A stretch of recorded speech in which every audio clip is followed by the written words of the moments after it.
ભાવનગરના બોરતળાવ વિસ્તારમાં બાલવાટિકા નજીક લારીઓ અને પાથરણા પાથરીને શાકભાજીનો ધંધો કરતા લોકોને હટી જવા માટે મહાનગરપાલિકાએ જણાવ્યું હતું, જેના પગલે શાકભાજીનો વેપાર કરતા લોકો રોષે ભરાયા હતા અને ચક્કાજામ કરીને બેસી ગયા હતા।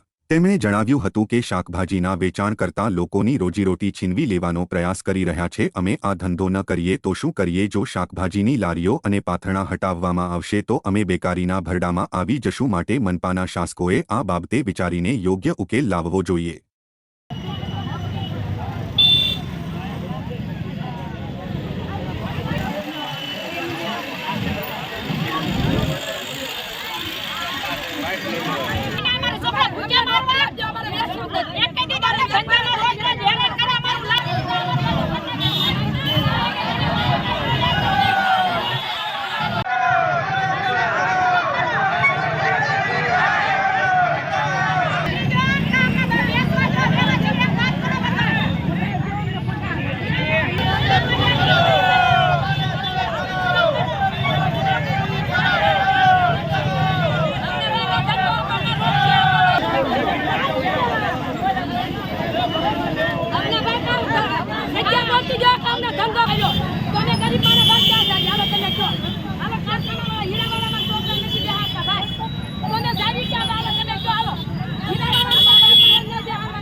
રીનાબેન પરમાર શાકભાજીનો વેપાર કરીએ છીએ। અમારે કઈ મોટો બિઝનેસ છે નહીં, અમારે કઈ નોકરી છે નહીં, અમે આટલા બધા ભણેલા છીએ ને તો અમે કઈ નોકરીમાં હાલી તો અમે અમારો વેપાર કરીએ છીએ, અમને કરવા દેતા નથી।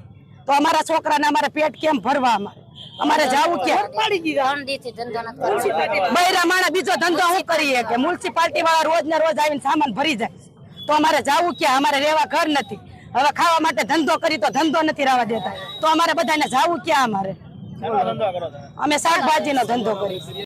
મારું નામ રફીકભાઈ છે અને અમે બોરતળાવ શાકભાજીનો ધંધો કરીએ છીએ। હવે ધંધો ન કરીએ મ્યુનિસિપાલિટી વાળા અમને હમણાં થોડાક દીથી બહુ હેરાન કરે છે, અમારી વસ્તુ બધી લઈ જાય છે અને અમને ધંધો કરવા દેતા નથી। બીજા નંબરમાં કે અમે ધંધો ન કરીએ શું સાહેબ? આ શાકભાજી વાળા જે રોજનું રોજ કરીને ખાતા હોય છે એ લોકો અહીંયા પથારા પાથરીને ધંધો કરતા હોય છે અને ડેઈલી આ લોકો માર્કેટમાંથી ઉધાર લાવી અને પોતાના ઘરનું ભરણ પોષણ કરતા હોય ત્યારે બીએમસીના અમુક અધિકારીઓ જે પોતાની મન માની કરે છે અને આ લોકોને અહીંથી હટાવવાની વાત કરે છે। ખરેખર હોય એકાદ બે જણને પ્રશ્ન હોય પણ એની માટે આજે 200-500 જણની રોજગારી મળતી હોય તો એક માણસને સહન કરી અને ઇગ્નોર કરવા પડે અને આજે 500 માણસનું જોવું પડે। બીએમસીએ આ લોકોને બિઝનેસ કરવા, ધંધો કરવા સહાય આપવાને બદલે આજે જો અહીંથી ઊભા કરે તો આજે બેરોજગારી વધતી જાય। તો આ બાબતે અહીંના ધારાસભ્યો, કોર્પોરેટરો એ બધાને આગળ આવવું જોઈએ, કેમ કે જો તમે ધંધો નથી આપી શકતા તો આ પ્રજા જશે ક્યાં? આજે તમને રાજા બનાવીને છૂટ્યા છે તો તમારે એટલું તો સમજવું જોઈએ કે આજે તમારી પ્રજા હેરાન થાય છે।